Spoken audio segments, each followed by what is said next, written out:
네, 112회 유양 킴벌리 육아 포럼 이제 2부의 문을 열어볼 차례입니다. 아빠는 엄마에 이은 제2의 양육자다, 육아를 돕는다라고 생각하시는 아빠들 꽤 많으실 텐데요. 네, 정말 많으실 텐데요. 지금 채팅창에서도 정말 균형 육아 말씀해 주시는 분들이 정말 많습니다. 네, 와, 저도 선물 주세요. 퀴즈 당첨되고 싶네요. 아, 너무너무 많으신데요. 땡땡땡 야옹이 님도 있고 너무 많은데요. 네, 좋아요. 네, 여러분들 중에서 제가 한번 말씀드릴게요. 여러분들 채팅을 한번 쳐주시면 되겠습니다. 제가 한번 말씀드릴게요. 여러분들 중에서 이제 육아하시는 분들이 정말 많으실 텐데 혹시 육아를 돕는다라고 생각하시는 아빠들이 있다, 아니 내 남편이 그렇다, 혹시 그런 분들 혹시 계신가요? 많죠, 많죠. 네, 한번 볼까요? 많지 않아요? 네, 많은가요? 당장 근처에서 봐도 많아요, 저는. 네, 그러니까요. 지금 꽤 보이는 것 같아요. 네, 10개월 아기가 옆에서 네? 보채는데 열심히 듣고 있어요. 여러분 여기 네. 퀴즈는 여기가 아니고 카카오톡 여기가 아니에요. 채널. 카카오톡 네. 채널입니다. 실시간 채팅은 저희가 그냥 보는 거고요. 카카오톡 채널로 보내주시면 됩니다. 네, 자, 없어요. 나 지금 봤어요. 아니, 지금 봤어요. 지금 뭐냐면은 듣기만 해도 싫어. 우리 남편이요. 육아 저희 남편도 저희 남편 다 저희 남편이라고 해주시는데 남도 아니야. 바로 맞아요. 옆에 있어. 남편분한테 지금부터 빨리 이 링크 보내가지고 빨리 보라고 하세요. 맞아요. 그래야지만 지금 여러분들과 우리 저희와 같이 이야기할 이 균형 육아에 대한 이야기를 같이 이야기를 하고 들어줄 수 있을 것 같은데요. 아빠의 육아가 얼마나 중요한지, 균형 육아가 뭔지 제대로 배울 수 있을 겁니다. 거기에 엄마 아빠의 육아 스트레스를 제대로 진단하고 올바로 해소하는 방법까지, 육아 스트레스 싹쓸이 할 수 있는 시간이 될 건데요. 아동가족상담센터 이보연 소장님 모셔볼게요. 소장님 안녕하세요. 안녕하세요. 네, 안녕하세요. 박수 한번 주세요. 네, 자기소개 간단하게 부탁드릴게요. 예, 안녕하세요. 저는 아동가족상담센터에서 아이들 상담하고 부모님 또 고민 들어드리는 상담가 이보연입니다. 만나 뵙게 돼서 정말 반갑습니다. 네, 박수. 이렇게 생방송인데 좀 떨리지 않으세요? 좀 떨려요. 네. 지금 채팅창이 안 보이실 텐데 저희한테는 엄청 많이 보이는데 맞아요. 지금 와 짝짝짝 박수 쳐주시고 막 정말 난립니다. 더 떨려요? 네, 오늘 이보연 소장님께서 너무나도 좋은 얘기 해주신다고 하시니까 여러분들 끝까지 집중해 주시고 봐주시면 좋을 것 같습니다. 자, 이보연 소장님 말씀 한번 들어볼까요? 네. 두 분이 부부 사이시죠? 네, 그렇죠. 예. 맞아요. 아기는 지금 있으세요? 있습니다. 몇 개월? 지금 9개월 아들 키우고 있습니다. 네. 아이고, 되게 귀여울 텐데 아직 9개월이면 말이 정말 빠른 아이들은 9개월 때 엄마 하는 애들도 있는데 사실 보통 한 돌 좀 지나야 하니까 아직까지는 엄마 아빠는 못 부를 것 같고, 뭐라고 자기 요구사항이 있을 때 9개월 아기는 어떻게 해요? 대략적으로 이렇게 합니다. 이렇게. 예. 하루에 몇 번이나 그렇게 옹알대요? 하루 종일 그래요. 그러니까 잠들 때까지 그래요. 잠들 때도 하면서 자요. 네. 이제 조금만 지나면 이제 그게 엄마, 아빠로 바뀌는데, 이제 엄마라는 단어가 이제 마법의 단어가 돼요. 독심술 하셔야 돼요. 엄마! 왜? 그럼 애들 대답을 못 하잖아요. 왜 설명을 못 하잖아요. 그러니까 아이들이 엄마라는 말에는 엄마 물 줘, 엄마 놀아줘, 엄마 심심해, 엄마 기저귀가 축축해, 다 들어가 있어요. 그래서 못 알아들으면 또 막 되게 짜증내거든요, 애들이. 자, 애들은 정말 눈만 뜨면 엄마, 아빠를 하루 종일 불러대요. 선전에도 그런 거 있잖아요. 맨날 엄마, 남편은 여보 막 이러면서 부르는 거. 그래서 계속 이렇게 불러대기 때문에 사실 내 아이 너무너무 사랑스럽기도 하지만 한편으로는 정말 힘들다, 귀 막 환청이 들리는 것 같다, 이런 이제 걱정거리도 많이 생기시게 돼요. 그래도 예전에는 잠시 어린이집 보내면 됐어요. 혹은 아이 데리고 문화센터 가서 선생님이 지도하는 거에 그냥 애 부추기면서 따라야만 됐었어요. 그런데 이 코로나19로 우리는 모두 집에 처박히게 됐거든요. 뭐 며칠은 좋았겠죠. 하지만 이제 이게 맞아요. 몇 달이 되니 얼마나 힘들었겠어요. 그러다 보니까 요즘 이렇게 저는 이제 부모 교육도 좀 많이 하는 사람이다 보니까 이제 강의 의뢰가 오잖아요. 주제가 너무너무 많이 바뀌었어요. 예전에는 가장 많이 요청받은 강의 주제는 뭐냐? 우리 애 말 좀 잘 듣게 좀 해주세요. 훈육법. 그리고 사실 두 번째가 사회성이었어요. 요즘은 뭘 것 같아요? 글쎄요. 요즘에는 이제 아무래도 집콕을 많이 하니까 이제 혹시 부부? 그것도 관련된- 있어요. 네. 요게 약간 변천사가 있는데 네. 처음에 코로나19가 생기고 집콕 육아가 할 때는 부모님이 그래도 잘해보고 싶었어요. 그래서 놀이법에 대한 네. 어떻게 시간을 보낼까요? 어떻게 하면 잘 놀아줄까요? 그거였거든요. 네. 근데 요즘은 뭐냐? 욱하는데 그걸 어떻게 감정 조절을 할까요? 미치겠어요. 뭐 이런 거. 원초적인 그리고 그러다 보니까 고민. 남편 너무 얄미워요. 어, 부부관계에 대한 갈등 이렇게 변한 거예요. 그래서 요즘은 부모님들이 스트레스를 너무너무 많이 호소하세요. 스트레스 나쁜 거 우리 다 알고 있거든요.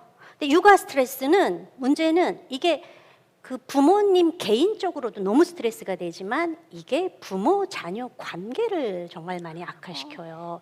그 이유는 과도한 육아 스트레스를 받게 되면 기분이 좋을래야 좋을 수가 없잖아요. 일단 부모가 우울해져요. 우울, 이게 전염력이 끝내주는 거거든요. 아내 우울하면 남편 우울하고요. 아이 우울하고요. 키우는 강아지도 우울해져요. 그리고 우울하면 감정 기복이 되게 심해지죠.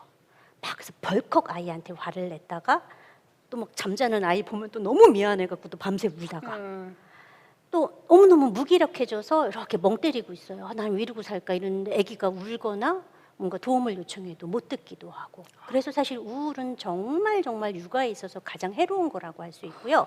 최근에 되게 흥미로운 연구 결과가 있어요. 이 부모가 육아 스트레스가 많을 때는 공감 능력이 떨어진대요. 이게 어떻게 실험을 했냐면 같은 애니메이션을 엄마랑 아이랑 같이 보는 거예요.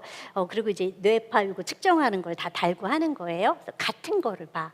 육아 스트레스가 많다라고 호소한 엄마는 아이와 그러니까 뇌 동기화가 떨어져요. 그러니까 웃긴 장면이 나오면 애가 웃으면은 동기화가 잘 되면 엄마도 그게 웃겨야 돼. 혹은 슬픈 장면이 나오면 엄마도 이거 해야 되는데 이 육아 스트레스가 적은 부모는 아이의 정서와 비슷하게 반응을 하는데 육아 스트레스가 많은 부모는 그게 따로 논다라는 거예요. 아마 그런 경험 있는지 모르겠어요. 나는 되게 재밌게 영화를 보고 막 재밌게 웃는데 남편을 싹 봤어. 남편이 싸늘한 시선으로 재밌냐? 뭐 이런 적 혹시 없으세요? 만약 아직까지는 그런 반응을 만일 접했다면 기분이 어떠실 것 같아요? 기분이 나쁘지 않을까요? 같이 안 보고 싶을 것 같아요. 그렇죠. 네. 되게 기분 네. 나쁘죠. 네. 그러니까 이런 거예요. 아이의 어떤 정서나 아이의 생각에 같이 공감을 못 해주게 되면 서로 약간 사이가 틀어지게 되면서 부모 자녀 관계가 악화될 수 있다라는 거죠.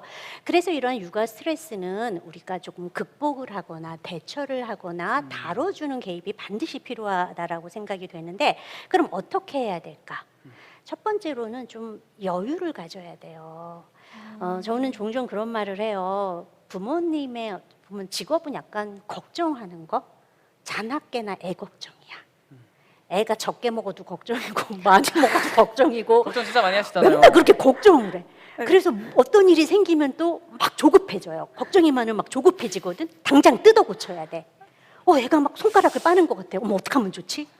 쟤 저러다가 부종기업 생기면 어떡하지? 막 그러면서 갑자기 막 조발심을 내면서 그것만 이렇게 레이저 쏘듯이 보게 돼요. 이렇게 되면은 우리가 이렇게 감정 조절을 한다거나 하는 부분들이 잘 되지 않으면서 불필요한 잔소리나 이제 불필요한 훈육들이 이루어질 수 있어요. 그래서 좀 여유를 갖는 것들이 필요해요. 나아질 거야. 괜찮아질 거야. 혹은 저게 저렇게 내가 지금 당장 소리치거나 뭔가 당장 개입해야 될 것은 아니야 라는 여유를 가져야 돼요. 그런데도 그게 안 된다라고 하시는 부모님 계세요. 가장 손쉬운 방법은 가장 돈 안 들고 손 씻고 가성비 최고인 거는 심호흡이에요. 근데 심호흡 하라 그럴 때 이렇게 하시면 안 돼요. 그러면은 막 이산화탄소 더 많이 들어가지고 막 더 짜증나요. 심호흡은 뇌에 산소를 공급해줘서 심신을 안정시키는 효과가 있기 때문에 코로 숨을 들어 마신 다음에 소리를 후 소리를 내서 천천히 내쉬는 거 3번만 하게 되면 훨씬 편안해지면서 아이에게 보다 잘 대해줄 수 있으니까 조금 그렇게 방법 꼭 사용해 보시라고 권해드리고 싶고, 그거와 마찬가지로 마음의 여유를 가지려면 긍정적으로 생각을 하셔야 되죠. 그러니까 이 비약적으로 너무, 그러니까 우리가 재앙적 사고를 한다. 어린이집 좀 가기 싫어하는 아이를 보고 어떤 부모님은 30년 후에 뭐 제가 직장 생활 잘할까 이렇게 걱정하시는 분들도 계세요. 그러지 말라는 거예요. 그냥 조금 더 아니야 나아질 수 있을 거야 라고 스스로 생각하는 것들도 필요하고요. 그리고 내 아이만 보게 되면 되게 불안해져요. 그리고 그러니까 사람들과 정말 그 깊은 얘기나 훨씬 편안한 얘기를 하지 않으면 우리가 엄친딸 엄친아라는 거 있잖아요. 다 네. 서울대 간 것 같고 막 다 이런 기분 들잖아요. 근데 더 깊이 있게 대화를 한다거나 그러면 좀 이게 괜찮구나. 저 집에도 저랬구나. 그러면서 조금 더 여유를 갖게 될 수도 있고, 저는 이렇게 되게 이렇게 힘들 때 왜 막 육아 스트레스 쩌든다 보면은 나만 불행한 것 같은 기분 확 들 때 있거든요. 지금은 좀 없어진 프로인데 그럴 때 병원 24시 이런 거 보잖아요. 엄청 마음의 위로를 얻어요. 그래서 요새 그게 프로가 없어져서 아쉬운데 그럼 인생 극장 같은 것도 되게 도움이 돼요. 저렇게 열심히 사는구나. 그런 분들이 뭐 있구나. 그런 것들을 통해서 우리는 어떻게 보면은 그래도 내 여건이 조금 괜찮구나. 뭐 이런 기운을 차릴 수 있게 돼요. 또 육아 스트레스. 육아는 어차피 우리가 담당해야 되는 것들이잖아요. 그래서 아이와 함께 하는 게 항상 스트레스만 받는 것은 아니잖아요. 때로는 아이와 함께 있는데 내가 즐거워지고 기분이 좋은 일도 있을 거 아니에요. 그런 거 어떤 거 있으세요? 아이와 함께하면 그냥 전 웃을 때 너무 기분 좋아요. 그냥 웃기만 해도 기분 좋아요. 뭐 어떤 장난치고 그런 막 웃을 네. 때 그런 것들 있을 수 있어요. 가령 나는 그냥 아이와 그 유모차 밀고 우리 집 뒤에 조금 한가로운 산책로를 걸을 때 나는 좀 기분이 좋아. 조금 더 큰 아이라면 나는 얘랑 이렇게 술래잡기 할 때 뭐 되게 재밌더라. 이런 거 있잖아요. 그런 것들을 좀 해보시라는 거예요. 우리가 기분 좋은 일을 경험해야 사실은 스트레스가 해소가 될 수 있거든요. 그리고 또 정말 중요한 게 규칙적으로 생활하는 거예요. 이거는 아이에게도 너무너무 중요하고 부모님에게도 중요한데요. 우리가 루틴이라는 거를 만들어야 되거든요. 특히 0세에서 2세 사이의 아이들을 키우는 부모에게 가장 중요한 역할은 루틴 형성하기예요. 그런데 보면은 부모님이 아이에게는 막 그런 루틴을 만들어 주려고 애쓰면서 정작 자기는 막 사는 경우가 있어요. 밥도 그냥 아무 때나 먹고 그러면 안 돼요. 그러면은 뭔가 이 바이오리듬이 다 흐트러지면서 늘 피곤해요. 부모님도 규칙적으로 식사하고 규칙적으로 밥 먹고 그 잠을 잔다거나 하는 어떤 규칙적인 생활 리듬을 반드시 확보하시는 거 필요하시고요. 자, 저는 이제 성인이 됐잖아요. 그래서 이렇게 어른이 되면서 이렇게 아쉬운 게 별로 사람들이 칭찬을 안 해줘요. 서로가 서로에게 말씀이시죠? 네. 칭찬 많이 받. 그러니까 어릴 적에는 뭐 좀 잘해도 어머 했고 막 상도 받고 막 그러는데 크니까 칭찬 받을 일이 없잖아요. 그렇죠. 칭찬은 고래도 춤추게 안 되는데. 그래서 사실은 칭찬을 받는 게 되게 사람을 좀 이렇게 치얼업 시킨다거나 좀 기분을 좋게 만드는 거거든요. 근데 육아는 티가 안 나요. 맞아요. 진짜 해도 끝이 없는 거고. 다정한 남편을 만나면 그래도 남편이 격려하고 칭찬해주면 좋지만 너무 바빠서 얼굴 볼 새도 없으면 뭘 해야 돼요? 자가 발전이라도 하라는 거예요. 자기 스스로 잠자기 전에 오늘도 고생했어, 오늘도 잘했어, 아까 그냥 열받아갖고 확 때리고 싶었는데 오늘 잘 참았어. 이런 격려, 자기 격려 꼭 해주시면 좋겠고, 정말 그 풀어내는 건 되게 중요해요. 내 사랑스러운 아이지만 항상 예쁘지 않아요. 그럴 경우에 이 흉도 조금 봐야 되는데 이걸 또 딴 사람이랑 하기 조금 어렵잖아요. 그렇죠. 그래서 이 배우자가 되게 중요해요.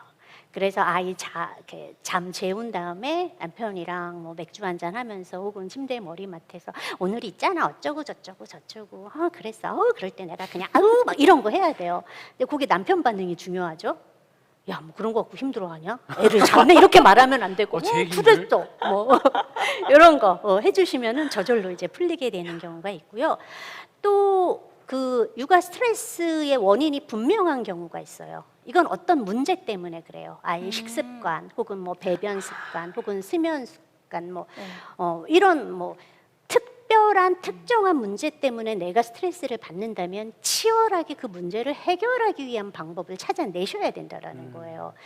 스스로 잘 안 된다면 전문가의 도움을 받는 것도 정말 필요하고요. 아이 키우면서 제일 그 난감할 때 엄마 아빠가 다 아프거나 그랬을 때, 그때는 진짜 난감할 것 같은데요. 그렇죠. 네. 그럴 때 누군가 도와줘야 하거든요. 네. 그러니까 혼자서 애를 못 키워요. 그러니까 저런 속담도 있잖아. 그 아프리카 속담 중에 한 아이를 키우는데 온 마을이 필요하다라는 것처럼, 그래서 비상 연락처가 꼭 있어야 돼요. 무슨 일이 생겼을 때 도움을 청할 수 있는, 그래서 2-3개의 비상 연락망.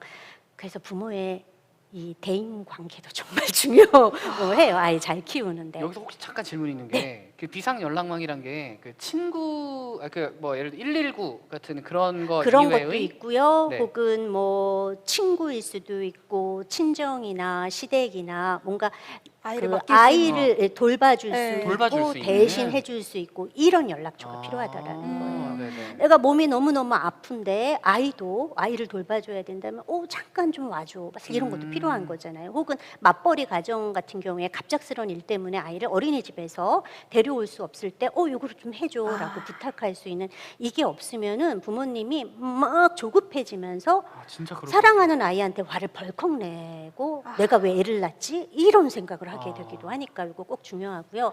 또 정말 중요한 게 자기만의 시간을 가져야 돼요. 그러니까 끝이 있다라고 느껴야 돼.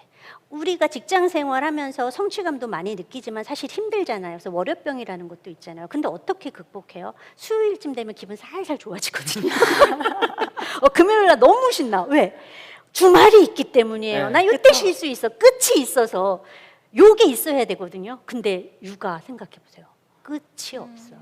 난 도대체 언제 쉬어? 애랑 놀아주는데 뭐 수준이 안 맞으니까 엄마 입장에서 놀아주는 것보다 접대하는 거잖아요. 되게 맞아요. 힘든 거예요. 나는 언제 쉬어? 나는 언제 놀 수 있어? 요 시간이 있어야 된다라는 거예요. 그래서 부모도 자기만의 시간을 가져야 하는데, 문제는 이거는 자기만의 시간 갖는다고 애를 방치해 놓을 수는 없잖아요. 누군가가 그 시간에 아이를 돌봐줘야 된다라는 거예요.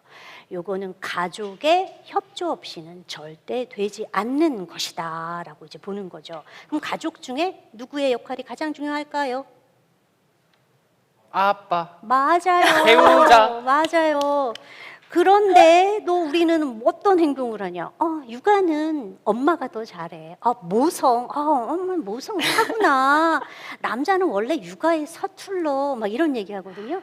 그래서 아기가 막 울면 뭐 그 아내가 여보 아기 우니까 좀 달래줘봐. 그러면 아빠가 애를 딱 안고서 이렇게 달래는 척을 해요. 근데 애가 계속 울어. 그러면 바로 왜 애 우는데? 그러면서 아내한테 애를 맡기죠. 그럼 엄마가 이렇게 툭 하면 애가 안 울어. 그럼 남편들이 뭐라 그래요? 거봐. 역시 애는 엄마가 키워야 돼. 근데 그거는 노력을 안 한 거예요, 아빠가. 엄마도 처음부터 잘했냐? 그렇지 않아요. 처음에는 애 막 어떻게 안아야 될지 몰랐지만 내가 이건 내 책임이기 때문에 열심히 이런저런 방법을 사용하다 보니까 아이를 좀 더 빨리 달랠 수 있는 방법을 알게 된 거예요. 그래서 모성이 타고났다면은 원래 여자는 딱 태어날 때부터 육아와 관련된 거를 쫙 프로그래밍 돼 있어갖고 척척 해야 되잖아요. 그거 얼마나 좋을까요? 그렇죠. 그래서 흥미로운 실험을 했어요. 그래, 그럼 정말 여자가 모성을 타고났어? 남녀 고등학생을 데리고 뭐 했냐? 애기 인형 가지고 기저귀를 채우는 걸 해보게 했어요. 야, 여자가 모성 타고났으면 기저귀 착착착 채워야 돼, 여학생들이. 그렇죠. 똑같이 못하는 거야. 여학생, 남학생 똑같이 못해요. 근데 걔 중에 잘하는 여학생이 있고 잘하는 남학생이 있어. 어머, 너네는 어떻게 잘하게 되었니? 동생이 있어요. 조카가 있어요. 결론은 뭐냐? 해봐서 잘할 수 있게 됐다는 거예요. 그렇기 때문에 우리가 모성 신화 뭐 이런 거에서 원래 애는 뭐 엄마가 더 잘해 이런 생각은 하지 않았으면 좋겠어요. 그래서 아까 퀴즈 뭐 이렇게 냈는데 뭐 이게 균형 육아 요거 있잖아요. 그 유명한 아동학자가 이런 말을 했어요. 아빠는 모유 수유를 제외한 엄마가 하는 모든 것들을 할 수 있으며 엄마만큼 아이에게 중요한 존재다. 이런 얘기를 했어요. 아빠가 아이에게 미치는 영향에 대한 연구 결과들은 정말 많아요. 대표적인 거는 아빠랑 놀이하고 상호작용을 했을 때 특히 아이의 좌뇌가 개발이 된다. 좌뇌는 논리력 그리고 수리력과 관련이 많아요. 그렇기 때문에 유아기에 아빠가 없는 아이들이 수리 영역 그리고 성취 동기에 부정적인 영향을 받을 수 있다. 이런 것도 있고요. 어떤 아동학자는 이렇게 말했어요. 만일 당신의 자녀의 사회성이 떨어진다면 아빠를 보시오. 아이의 사회성에 아빠의 역할이 굉장히 지대한 영향을 한다라는 거는 아주 널리 알려진 연구 결과라는 거예요. 그럼 이 균형육아 어떻게 해야 되냐?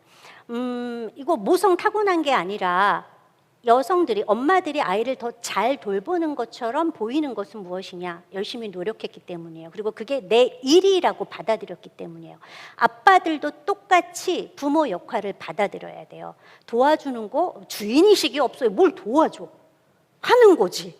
그래서 부모 역할을 받아들여야 하는 거고요. 그리고 또 역할 분담, 스케줄 목록을 만드셨으면 좋겠어요. 그냥 내가 시간 날 때 도와줄게 이거 아닌 거예요.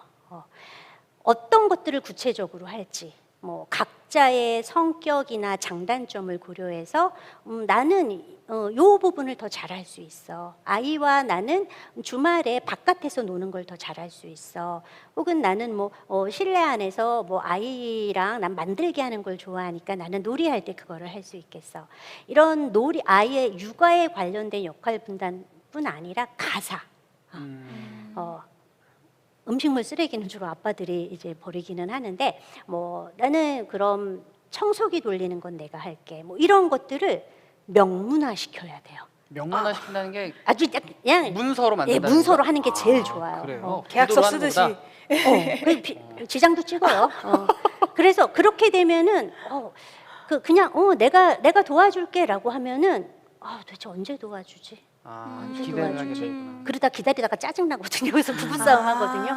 아예 나는 토요일 날 내가 스팀 청소기 돌릴게. 아니면 뭐 할게. 이거 탁탁 정해주는 게 좋고 스케줄 목록도 그래서 만드셨으면 좋겠고요. 서로에 대한 칭찬 격려도 정말 필수적이에요. 요거는 저는 그 엄마들한테 조금 부탁하고 싶은데 남편이 육아에 조금 더 혹은 가사 일에 더 잘 참여하게 하려면 칭찬 정말 많이 해주셔야 돼요. 이렇게 남편이 이렇게 막 설거지를 했어요. 근데 이렇게 보면은 이상하게 남자들은 뭐 다 그런 것은 아니지만 설거지를 하라고 하면 꼭 개수도 안에 들은 것만 해요. 옆에 냄비가 분명히 있는데 옆에 것까지 해야 되고 딱 한 다음에 다 행주로기 옆을 다 깨끗이 해서 탁탁탁 쳐서 말려야 되잖아요. 근데 요거만 하고 남편은 다 했다 하면서 뿌듯해 하거든요. 근데 그거를 딱 지켜보고 있으면 아내가 짜증나는 거예요. 옆에 있는 건 왜 안 해? 이렇게 하면 보여, 남편 그거? 안 해요. 조금 서툴더라도 노력한 거에 대해서 칭찬해주고 격려해주고 또 아내도 그러니까 남편도 아내에게 마찬가지죠. 하루 종일 아이와 씨름한 그리고 열심히 최선을 다한 그리고 화를 참은 아내에 대한 칭찬과 격려도 필수예요. 그래서 아주 자주 그래서 대화하시는 게 필요하고요. 또 균형 육아 잘하려면 육아 간의 차이를 조율하셔야 돼요. 약간 훈육 방법은 약간 다를 수 있어도요. 기본적인 규칙, 철학은 비슷해야 돼요. 가령 아빠들 같은 경우에 나는 애가 콜라 먹는 거는 괜찮은 것 같아 이렇게 생각을 하는 아빠들도 있어요. 근데 아내가 되게 싫어하거든요. 근데 말하면 싸울까 봐 말은 안 하는데 그래서 엄마랑 같이 있을 때 애가 콜라 먹고 싶어 그러면 엄마가 안 된대 이렇게 말하고 그리고 엄마 없고 둘이 있을 때는 막 먹어. 치킨 시키면서 콜라 막 먹고 그럴 수 먹어. 있어요. 이러면 아이가 눈치를 살살 보게 되는 거예요. 그거 엄마 좋지 눈치를 않아요. 보는 거죠? 엄마가 그 기회주의자가 될 수가 있어요. 그리고 엄마가 나쁜 사람이 돼요. 엄마 때문에 아빠는 괜찮대는데 나는 콜라 못 먹는 거잖아. 반대의 일도 생길 수 있어요. 그래서 이런 서로 육아관이 다를 경우에는 아이가 오히려 굉장히 혼돈스럽고 그렇기 때문에 서로 차이가 있을 경우엔 그거를 조율해 보는 것도 좋고요. 그거를 막 너무 싸우지 마시고 육아 정보 카톡 같은 거에 이렇게 그냥 이렇대 라고 이렇게 전송하는 것도 되게 좋고요. 그리고 그래도 조율이 잘 안 되면 주변에 내가 좋아하는 사람, 믿을 만한 사람, 전 가치관이나 이런 것들이 되게 좀 바람직하다라고 느끼는 육아 선배나 이런 사람 있잖아요. 그런 사람들에게 물어봐야 돼요. 그래서 설문조사하기. 뭐 이런데 우리 아내는 이런데 나는 생각이 이런데 어떻게 생각해? 그러다 보면 그렇구나. 이렇게 생각이 바뀌기도 하니까 그런 육아 정보 공유하면서 육아 간의 차이도 잘 조율하셨으면 좋겠고 마지막으로 부부는 적이 아니에요. 동맹을 맺어야 돼요. 우리는 같은 편이에요. 서로 같은 문제를 해결하는 거기 때문에 아내나 혹은 남편이 육아에 대한 어떤 문제나 고충을 토로할 때 남의 일처럼 여기면 안 되고 진지하게 들어주고 공감해주고 함께 해결책을 모색하는 그런 동맹을 잘 유지하시게 되면 아마 아이도 잘 키우면서 부부 사이도 훨씬 더 좋아질 수 있답니다. 여기까지입니다. 와, 바로 이렇게 끝나게 된 것 같은데요. 너무 푹 빠져서 들어가지고 진짜요? 또 덜 들려주시면 안 돼요? 다음에 또 불러주세요. 알겠습니다. 자, 이렇게 소장님의 박사님의 좋은 강연 잘 들어봤습니다. 혹시 이렇게 해보시니까 어떠셨어요? 되게 즐거웠어요. 네. 그냥 코로나 때문에 물론 이제 대면을 못 한다라는 게 아쉽긴 하지만 네. 또 이렇게 얼핏 제가 겹눈질로 보니까 막 엄청 이게 올라오죠? 막 그 댓글이 막 올라오는 게 좋으시네요. 되게 좋네요. 10초에 거의 채팅 양이 이 정도면 정말. 엄청 많은 네. 거거든요. 제가 폭발적입니다. 계속 봤는데 제 얘기예요, 제 얘기예요. 너무 재밌어요. 이런 말이 너무 많았어요. 남편이 봐야 되는데 하면서. 맞아요. 자, 그래서 네. 이렇게 강의는 이렇게 끝이 났는데요. 강연은 끝이 났는데 지금부터는 이제 저희가 미리 질문을 받아둔 것이 있습니다. 저희 쭈미지 부부가 이렇게 따로 채널을 운영하고 있는데요. 그 채널에 있는 다른 여러 육아를 해주시는 많은 분들의 설문조사, 그러니까 이야기를 받아서 저희가 질문을 미리 드렸었는데요. 그 질문에 대한 답변을 해드리는 시간을 가지도록 하겠습니다. 일단 그중 몇 가지 중에 첫 번째를 소개를 해드리려고 해요. 이거는 쭈님께서 들어주시고요. 네. 자, 제가 읽어드리도록 하겠습니다. 첫 번째 질문인데요. 코로나 때문에 바깥 활동을 자제하고 거의 집에서 아이와 단둘이 있다 보니까 아기와 놀아주는 게 한계에 다다르고 있어요. 집안일을 하려고 아이 시야에서 제가 사라져버리면 아기가 계속 울더라고요. 그러다 보면 가끔 저도 모르게 화가 나고 소리 지르게 되고 집에만 있어서 우울해진 탓에 마인드 컨트롤이 잘 안 됩니다. 아기가 제 화풀이 대상도 아닌데 아이에게 화를 낼 때마다 죄책감이 들어요.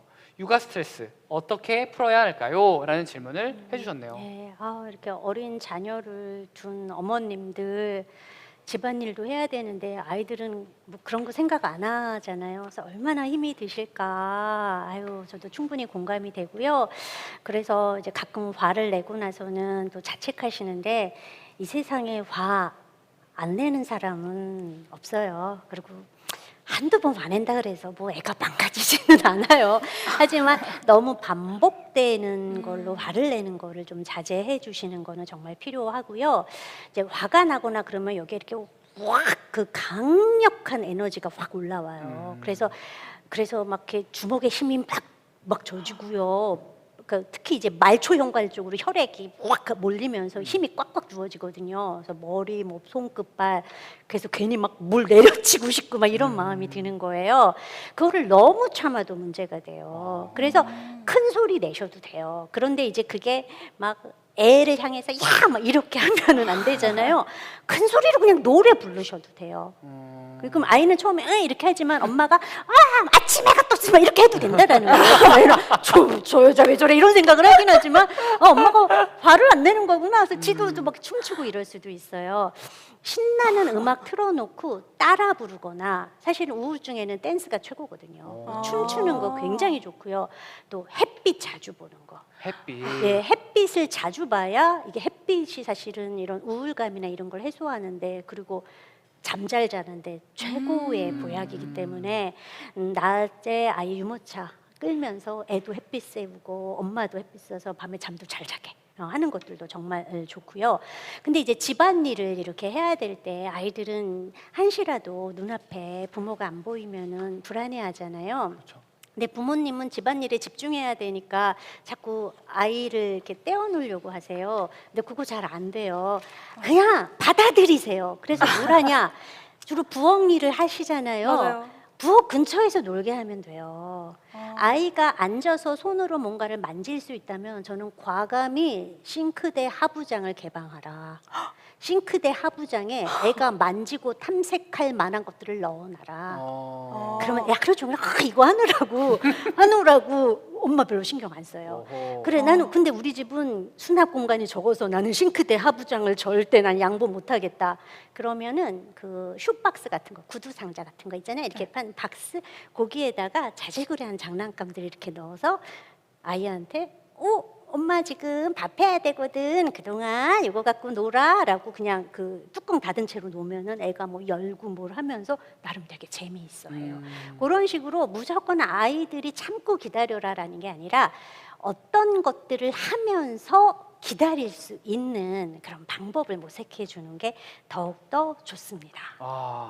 말 그대로 지금 네, 말씀해 주신 게 소리 지르고 싶을 때는 일단 소리를 질러라. 라고 하는 거 노래로. 그리고 최대한 받아들여라라고 하는 그런 말씀을 해주셨는데 참 근데 받아들이는 게 참 어려워요 이게. 예, 맞아요. 그래서 자기 암시, 자기 주문을 되게 많이 외워야 돼요. 그래, 괜찮아. 그리고 저 같은 경우는 되게 스스로한테 질문을 하거든요. 네. 막 화가 나고 막 그래서 저도 전문가지 뭐는데 확 때려주고 싶을 때 있어요. 화날 때가 있으세요? 당연히 있죠. 어떻게 화는 사실 사람들이 굉장히 가장 많이 느끼는 감정 중에 하나거든요. 그럴 때 심호흡 3번 하고요. 살이 날 일이 없어요. 심호흡 3번 한 다음에 스스로 질문을 해요. 지금 이게 그렇게 내가 아이한테 소리를 지르거나 때릴 만큼 이게 그렇게 중요한 심각한 문제일까? 아이와의 관계를 해치지 않고 문제를 해결할 수 있는 다른 방법은 없을까? 내가 지금 내 마음 내키는 대로 해놓고 나서 나는 30분 후에 후회를 할까 안 할까? 저는 스스로한테 그런 질문을 해요. 그럼 되게 너 후회할 거야. 그 정도 이머전시 아니야. 그럼 풀어진다라는 거예요. 연습 많이 하셔야 돼요. 그러니까요. 그 생각이 들어오기 전에 화가 나잖아요. 그래서 그 써놓는 거 되게 많이 필요해요. 그래서 그 나만의 공간 만들어 놓으라고 하거든요. 그게 뭐 다용도실 세탁기 위도 괜찮고요. 뭐 싱크대 위쪽, 안방 화장실도 괜찮아요. 이렇게 작은 곳에 스스로에 대한 질문 같은 거 이렇게 써놓는 거, 그리고 아기 제일 예쁜 사진 붙여놓는 거. 녹는다. 네, 그렇게 보면은 이런 생각 들 수 있어요. 네, 이렇게 첫 번째 질문 해봤고요. 그럼 두 번째 질문 해보도록 하겠습니다. 두 번째 질문은 쫌님께서 빠르게 읽어주시도록 할게요. 네, 제가 읽어드릴게요. 네, 제가 드릴게요. 남편이 제 고민에 잘 공감 못하는 것 같아요. 육아나 집안일은 다 잘 도와주는데 회사 복귀 문제나 육아 문제로 불안해하는 제 마음에 공감을 못 해줘요. 축구나 게임 등 취미생활 혼자 즐겁게 하는 거 보면 부럽기도 하고 얄미워요. 남편에 대한 제 마음 어떻게 해야 될까요? 네. 그 최근 기사를 보니까 그 미셸 오바마가 한 얘기가 있는데 그 출산을 하고 아이를 키우면서 여자로 태어난 게 힘들다라는 걸 처음으로 실감했다. 남편을 창문 밖으로 밀어버리고 싶은 순간들이 있었다. 야, 우리가 오바마 대통령 얼마나 스윗하고 진짜. 그렇죠. 그런데도 그렇다라는 거예요. 자기는 자기 할 일 다 하러 돌아다니고 나만 애를 본다. 맞아. 이게 많은 여성들이 느끼는 사실은 스트레스 중에 하나예요. 그래서 이제 그런 것들을 토로하게 되면 요즘은 그래도 젊은 아빠들 정말 많이 나아졌지만 많은 아빠들이 남성들이 약간 그 특성들이 뭐가 있냐면 이런 그 질문이나 또 어떤 얘기를 들었을 때 여성들은 정서적으로 접근하거든요. 그러니까 조금 감정에 대해서 공감해 주기를 원하는데 많은 남성들은 그 옛날 그 천년전 사냥꾼 습성을 못 버려가지고 해결을 문제 해결로 가요. 그건 말이야. 그건 그러면 난 그거 듣고 싶은 게 아닌 거거든요. 그래서 사실은 공감을 많이 해주는 거 되게 중요한데 이게 좀 연습이 잘 안 된 사람들은 남편 같은 경우에는 자기 딴에는 나는 도와주려고 하는데 아내는 계속 짜증을 내라고 할 수 있거든요. 그래서 좀 솔직하게 대화를 하고 부탁을 하는 게 필요해요. 이럴 때 이제 아내분들이 되게 조심해야 될 게 논쟁으로 번지면 안 되기 때문에 남 탓을 하면 안 돼요. 그러니까 비난을 하면 안 돼요. 당신은 맨날 뭐 조기 축구 계속하고 이렇게 말하면 하면 안 돼요. 네가라고 말하면 하면 안 되고 내가라고 말해야 돼요. 그래서 내가 힘든 점을 얘기하는 거예요. 아기가 태어난 다음에 정말 많은 게 덜 달라졌어. 내가 생각한 것보다 훨씬 많이 달라져서 난 조금 힘들어. 당신도 최선을 다하는 거 알지만 나는 더 많은 도움이 필요해. 당신은 괜찮다라고 하지만 나는 자꾸 걱정이 돼. 이런 걱정에 대해서 괜찮다라고만 말하지 말고 좀 위로해 줬으면 좋겠어. 라고 말해야 돼요. 그래서 그러면 비난받는다라고 느끼지 않으면 남편도 그랬나? 라고 조금 하지만 네가 라고 얘기하는 순간 우리는 싸우고 각방 쓰게 된다라는 거죠. 그리고 우리가 아까도 육아 스트레스 해소할 때 말을 했지만 자기만의 시간을 갖는 건 너무너무 많이 필요해요. 그냥 안방에서 30분 주말에 그 토요일 30분씩 그냥 안방에 문 잠그고 안에 있는 것도 되게 좋아요. 왜냐하면 많은 여성들이 어린 자녀를 둔 분들은 자기 시간 줘도 들로산으로 못 나가요. 걱정돼서. 그래도 나는 그냥 내 시간이 있어. 이것만으로도 큰 위안을 얻기 때문에 좀 육아 스트레스에 지친 아내를 위해서 우리가 작은 시간들 갖게 해주는 거 남편분들이 꼭 협력해 주셨으면 좋겠네요. 네, 이렇게 꼭 많이 협력을 해야 되겠네요. 서로 같이 그러게요. 혼자만의 시간을 가질 수 있도록. 자, 그러면은 지금 세 번째 질문 해보도록 하겠습니다. 세 번째 질문도 빠져들었어. 빠져들었어요? 네, 지금 왜냐하면 저희에게는 지금 현재 닥친 저희 얘기 현실이기 같아요. 때문에 네. 그런 것 같습니다. 자, 질문 세 번째 질문인데요. 아기가 생기니 제 인생이 없어진 느낌이 들어요. 아기가 태어나기 전에는 저만의 인생이 있었는데 하루 종일 아이 옆에만 있다 보니까 제 삶이 없어서 하루하루 무기력해져요. 이런 기분을 어떻게 해결할 수 있을까요? 예, 좀 이 사연 듣고 조금 살짝 걱정이 되었어요. 조금 우울감, 이런 무기력감 같은 거 호소하고 계셔서 우울감을 느끼고 계시는 것은 아닌가 염려가 됐어요. 우리가 이제 출산을 하고 나면 호르몬의 변화가 있기 때문에 정상적으로 한 6개월간은 산후 우울감을 겪게 돼요. 대개는 6개월이 지나면서 돌아오긴 하지만 6개월이 지난 후에도 출산 후 6개월이 지난 후에도 우울감을 계속 엿보일 경우에는 산후 우울증으로 발전될 가능성이 상당히 높기 때문에 정말 조심하셔야 돼요. 이렇게 우울감을 느낄 때 자꾸 이렇게 침잠하게 되거든요. 정말 위험해요. 이럴 때 혼자 있는 거는 매우 위험하기 때문에 지금 코로나 때문에 외출이 자유롭지는 않더라도 좀 더 외출을 하거나 다른 사람과 만나는 시간을 갖는 거가 아주 중요한데요. 그런 서비스들 있잖아요. 뭐 그 시나 구에서 운영하는 육아 돌보미 서비스 같은 것들도 있고, 그 어린아이를 잠시 동안 다른 사람한테 맡기는 거에 대해서 너무 죄책감 가지실 필요가 없어요. 그래서 뭐 주 2회 정도 뭐 한두 시간 정도 아이 조금 맡겨놓고 근처 뭐 지방 카페 가서 뭐 퐁당 쇼콜라를 드시든 뭐 좀 단 거 조금 드시면서 좀 에너지 보충하는 것들도 필요하고, 나랑 마음에 맞는 사람 만나서 이야기 나누는 것도 좋고요. 그리고 육아 선배들 만나서 이렇게 이게 들으면 또 그냥 그래 크니까 그건 나아지더라 막 이런 얘기 듣거든요. 그리고 괜찮아요. 그래서 사실 지금은 이 시간이 영원할 것 같죠. 이렇게 막 힘든 시간이 육아에 우리가 뭔가 조금 신체적으로 물리적으로 막 개입해야 하는 거는 길어봤자 15년이에요. 생각보다 되게 짧아요. 15년 지나면 해줄 수 있는 게 없어 별로. 그래서 사실 시간은 정말 빨리 간다라는 거 생각하시면서 조금 오늘 다잡는 것도 필요하겠다. 그러니까 지금 말씀해 주시면서도 제가 채팅을 좀 봤는데 네. 다 좋은데 코로나 때문에 못 맞아요. 만난다 이러니까 맞아요. 정말. 참 어떻게 참 코로나만 좀 나아지면은 좀 좋아질 텐데. 그래도 요새 얼마 이제 전까지는- 화상 통화 네. 뭐 이런 것도 아. 되잖아요. 그런 거 전자기기 이용하셔도 됩니다. 전자기기도 화상으로 해서 아. 이렇게 모여봐도 되겠네요 이제는. 네. 자 이번에는 네 번째 질문 해보도록 하겠습니다. 네 번째 질문 쭈님께서 읽어주세요. 네. 8개월 된 나마를 키우고 있는 독박 육아맘입니다. 2돌 이전까지 아기의 언어 중추 발달을 위해 하루 6시간 이상씩 어른들의 대화를 들어야 된다고 하는데요. 독박 육아라서 이야기를 들려줄 시간도 없고 코로나 때문에 밖에도 못 나가고 어렵네요. 어떻게 놀아줘야 언어 발달에 좋을지 궁금합니다. 너무 강박적으로 막 아이의 발달을 위해서 막 계속 6시간 말하고 이런 거 생각 안 하셔도 돼요. 지금 8개월이면은 언어 발달보다 더 중요한 건 애착 발달이거든요. 그리고 엄마나 아빠가 너무 과묵하지만 않으면은 사실은 크게 언어 발달에 크게 문제가 없어요.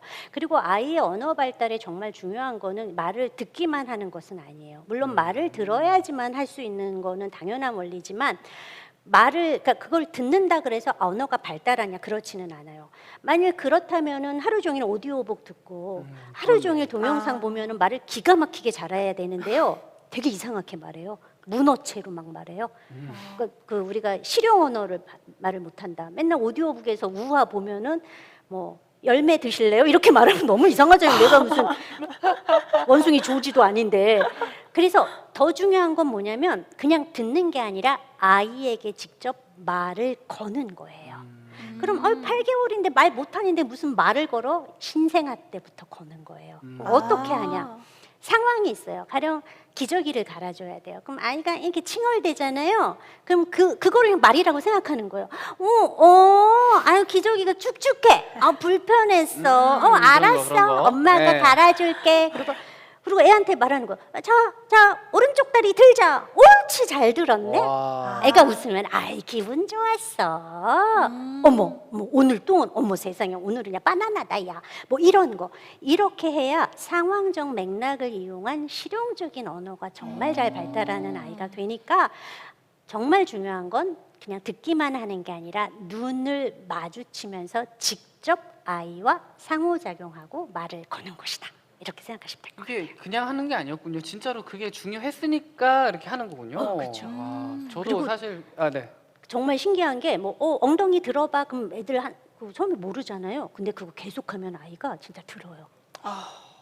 네. 이미 신호가 잡혀서 진짜. 그러면서 교감하는 게 되는 거거든요. 그럼 그 6시간에 꼭 이렇게 막 딱 6시간 혼잣말 어떻게 하지 이렇게 할 필요는 그럴 필요 없다는 없어요. 거죠. 그리고 8개월 아이는 아직도 잠도 많이 자야 되는데 6시간 동안 계속 말하면 얼마나 피곤하겠어요. 맞네요. 그렇죠. 자 이번에는 5번째 질문 하도록 하겠습니다. 자 5번째 질문 제가 또 읽어드리도록 할게요. 자 9개월 차 쌍둥이 아기를 키우고 있어요. 아기가 자꾸 무언가를 던지는데 어떻게 훈육해야 할지 모르겠어요. 안 돼! 라고 말하기만 해도 괜찮은 걸까요? 언제쯤 제대로 훈육해야 될까요? 라는 이야기입니다. 자녀분이랑 같은 나이 9개월이잖아요. 그렇네요. 자, 그렇죠. 9개월짜리 아이가 던져요. 와, 이 아이는 자기 발달에 정말 충실한 아이예요. 그때 그렇게 던져요, 애들이. 원래 그때 원래 그때 막 던져요. 떨어뜨리고. 막 계속 이렇게 그 식판이나 거기에 이렇게 뭐를 주면은 애가 이렇게 던지잖아요. 그럼 우연히 떨어뜨렸나 보다 주워주면 또 던지고 그러잖아요. 던지고. 식판도 막 그쵸, 떨어뜨리고 그러고 막. 아니 얘가 무슨 나를 무슨 뭐 똥개 훈련 시키나 이런 생각 들 수도 있잖아요. 근데 이게 되게 유명한 인지 발달가가 있어요. 삐아제라고 하는 인지 발달가가 있는데 그 사람이 이제 아이들의 발달에 따른 발달 단계를 규정을 했거든요. 9개월에서 12개월이 이름도 어려워. 2차 순환 반응의 협응 단계. 근데 그게 바로 던지고 다시 주워주면 또 던지고 2차 반응. 요거인 거예요. 그러니까 이게 되게 중요한 게 뭐냐면 이제 아이는 아이는 내가 어떤 사물에 영향을 미칠 수 있구나. 처음에는 우연히 이렇게 던졌는데 어머 내가 어떤 행동을 하니까 이런 결과가 오는구나. 최초로 인과관계를 생각하면서 의도적인 행동을 하는 거예요. 그래서 이런 던지고 뭐 이렇게 하는 것들이 나름대로는 인지 발달을 막 하는 거예요. 그런데 이제 문제는 애들의 맹점이 뭐냐? 던지면 될 거와 안 될 거를 구별을 못 한다라는 거예요. 이게 맞고 안 맞고라는 그렇죠. 거. 그렇기 때문에 부모님은 이때 아이들은 많이 던져요. 던지고 쑤시고 막 이런 거 하고 입에 가져가니까 그렇게 해도 되는 거를 옆에 놔주시면 돼요. 던지는 걸 좋아하면 볼풀 같은 걸 옆에 놔주시고 그리고 8개월부터 아이들이 모방을 시작을 하거든요. 이렇게 완벽하진 않지만 반복적으로 보여주면 모방이 돼요. 맞아요. 그래서 볼풀 같은 거 주고 앞에 바구니, 커다란 색탕물 바구니에서 엄마가 뿅 꼬린 막 이런 거 보여주고 몇 번 하면은 아이도 따라해요. 와. 혹은 계란판 같은 데다가 하나씩 이렇게 넣는 거 연습시켜도 와, 돼요. 괜찮다. 그건 되게 의미 있는 거예요. 그런데 아이가 만지면 안 되는 것을 만지려고 해. 그럼 그럴 때 어떻게 해야 되냐? 아, 이때는 2차 순환 반응이 허붕이니까 냅두자. 이거 아닌 거예요? 이럴 경우에는 얼른 뺏으면 돼요. 아이 안 돼. 아이 안 돼. 뭐 이런 수신호도 같이 하면서 안 돼라고 해서 얼른 뺏고 안 보이는 곳에 잽싸게 숨기면 돼요. 그 9개월이면 아직 대상 영속성이라는 게 덜 발달하는 건데 대상 영속성은 뭐냐면 눈앞에 보이지 않아도 한다라는 걸 아는 거예요. 가령 제가 이거를 어디다 숨기면 나는 알아요. 이게 사라지지 않고 책상 밑에 있다라는 거예요. 근데 이 10개월 미만의 아기들은 막 갖고 노는 거 이렇게 숨기잖아요. 안 찾아. 왜? 자기 눈앞에 없으면 없는 거야. 잃어버리니까. 사라진 거야. 네. 그래서 이렇게 잽싸게 뺏어서 숨기면 별로 때 안 써요. 그런데 계속 그랬던 것 같아요. 연설을 하려고 하면 안 되지, 이거 돼, 안 돼 이러면은 더 훈육이 어려워져요. 그래서 그렇게 좀 융통성 있게 다루시면 될 것 같네요. 꼭 이 말씀하시니까 꼭 저희 아이가 이제 맞아, 휴대폰을 보고 있으면은 근데 휴대폰을 항상 가져가려고 하거든요. 그 또는 리모컨. 네, 네. 맞아. 희한하게 리모컨을 그렇게 예. 좋아해요. 근처에 숨기면 그것도 이렇게 가져가요. 네. 그러니까 조작을 하는 거 이제 서서히 하려고 해서 누르고 찌르고 빼고 네. 잡아당기고 네. 이거는 너무나 중요한 발달이에요. 근데 저 궁금한 게 하나 있는데요. 주워 줘야 되나요? 그러니까 던졌을 때 주워 줘야 되는지. 그 이동 능력이 있으면 어떤 네. 아이들은 자기가 가기도 하지만 아직 이동 능력이 없는데 안 주워주면은 울겠죠. 그러면 그런 거 있잖아요. 던지면 안 되는 걸 던졌을 때 음식 같은 그런 걸 주워 줘야 되는지. 아니 그거는 그냥 치우면 돼. 에이, 안 돼. 이건 던지면 안 돼. 그리고 빨리 주의를 전환시켜 주면 되는 거예요. 그렇죠. 쪽쪽이 같은 것도 막 던지고 그럼 제가 주워 주니까 계속 던지거든요. 그래서 이거 그래서 내가 쪽쪽이 같은 네. 거는 이렇게 여기다가 달아주면은 그죠. 던져봤자 뜯어버려요. 탁 뜯어가지고 딱 던지더라고요. 그러면 이제 그거는 이게 필요 없을 때는 치워두시는 거고 이 녀석은 지금 던지는 거에 몰두했거든요. 합법적으로 던져도 되는 놀이로 전환을 시켜. 그게 공으로 이제 해주는 거지. 예. 그러면 굳이 주워 줄 필요는 없는. 그쵸. 예. 그렇죠. 제가 개가 된 기분이 들더라고요. 막 주워서 막 이렇게 주고 막. 잘하고 있어요, 저희. 잘하고 계세요. 자, 이제 일단은 저희가 준비한 질문 중에 마지막 질문이긴 한데 네. 일단 읽어보도록 할게요. 자, 아이 엄마가 티를 내진 않지만 육아하면서 많이 힘들어해요. 남편 입장에서 육아에 많이 참여하고 싶은데 오히려 참여할 때마다 많이 다투게 되더라고요. 어떻게 하면 잘 맞춰갈 수 있을까요? 이 질문은 아빠가 해주신 것 같죠. 네, 그쵸? 그런 것 같아요. 네. 그래서 그런데 이제 아빠는 도와주려고 하는데 오히려 그 도움을 주었을 때 다툼이 일어난다. 이렇게 얘기를 했잖아요. 그럼 여기서는 뭐가 문제일까? 아마 아내가 원하는 방식이나 옳다고 생각하는 방식으로 아빠가 하지 않았을 가능성이 대단히 높다. 그래서 아까도 균형 육아를 하면 육아관을 조율을 되게 많이 해야 된다. 육아 방법의 차이를 조율을 해야 된다라고 했는데 아빠 입장에서는 이게 맞다라고 생각했지만 그게 아마 아내와는 의견 차이가 있을 수 있어요. 그래서 만일 대부분의 시간을 엄마가 아내가 육아를 담당하고 있다면 반드시 아내의 의견을 따라야 해요. 왜냐하면 이미 아이도 아내가 다루는 방식이 굉장히 익숙해져 있을 가능성이 되게 많기 때문에 그럼 여보 내가 이거 어떻게 하면 좋을까? 라는 거를 조금 물어봐서 하는 것들이 되게 좋고요. 또 어떤 어머님들은 자기가 힘들어도 그냥 자기 힘으로 해내려고 굉장히 노력하는 분들이 계세요. 그런 분들에게는 제일 필요한 게 공감, 격려, 지지. 사실 그것만 충분히 해도요. 저도 여자지만 남편이 안 도와줄 때는 왜 안 해줘라고 잔소리하지만 남편이 고마워, 수고했어 이런 얘기하면은 힘내서 더 하거든요. 하지마 내가 할게 이렇게 맞아요. 되거든요. 그래서 그런 센스 좀 발휘하시면 더욱 좋겠네요. 뭔가 질문이 약간 제 의견도 좀 들어가 있는 것 같은 그런 느낌인데 유진님이 쓰신 줄 알았어요. 와 진짜요? 아니에요. 좀 약간 좀 공감은 가는 건 뭐냐면 일단 제 얘기를 조금 잠깐 하자면 저는 사실 프리랜서라서 육아를 참여를 하고 하는 경우가 되게 많았어요. 그래서 저는 돕는다라는 말을 되게 좀 싫어했어요. 왜냐하면 그거 말을 듣기 싫어서 열심히 참여를 했는데 이제 점점 갈수록 아이가 크고 하다 보니까 저도 일도 해야 되고 하다 보니까 빠지게 된다라는 생각을 하니까 막 되게 좀 마음이 좀 아프더라고요. 너무 좋다. 그런 마음을 가지신다라는 게. 그래요? 아니, 그러니까 네. 거기 어떤 사람은 신난다. 생각하는 사람 해방이다 있잖아. 뭐 이런 느낌. 그렇죠. 근데 네, 아이와 네. 함께하는 거를 되게 소중하게 생각하시는 네, 거니까. 진짜 하고 싶은데 항상 그럴 때마다 이제 그 쭌님이랑 가끔씩 또 다툴 때도 있고 그랬던 것 같은데 이 질문이 이거 내 얘기인데 이러면서 해서 좀 집중하고 봤었던 것 같아요. 네, 일단 이렇게 이야기를 계속해서 들어봤는데요. 와, 여러분들은 혹시 좀 어떠셨나요? 좀 즐거우셨나요? 여러분들은 지금 이제 좀 너무 공감된다는 글이 너무 공감된다는 많아요. 말 너무 많이 해주세요. 소장님 생방송 한번 또 하셔야 되겠어요. 네. 진짜요. 네, 이렇게 소장님의 좋은 말씀 이렇게 잘 들어봤는데요. 이제 아빠의 역할이 그만큼 많이 중요하고 그만큼 균형 육아도 중요하다라는 이야기를 해봤던 것 같습니다. 어떠셨나요, 소장님? 다시 한번 소감 한 말씀 부탁드리겠습니다. 되게 즐거웠고요. 그리고 진짜 코로나19와 우리 모두가 싸우고 있으면서 또 전투 육아 하시느라고 육아와도 싸우고 계시잖아요. 오늘 제가 드린 작은 육아 팁이 전투 육아의 승리를 돕는 훌륭한 무기가 되었기를 바라는 마음입니다. 잘 들어주셔서 감사합니다. 네. 감사합니다. 네, 그러면 이렇게 소장님의 말씀을 여기까지 마치도록 하겠습니다. 일단 큰 박수로 마무리하도록 하겠습니다. 감사합니다. 감사합니다. 네.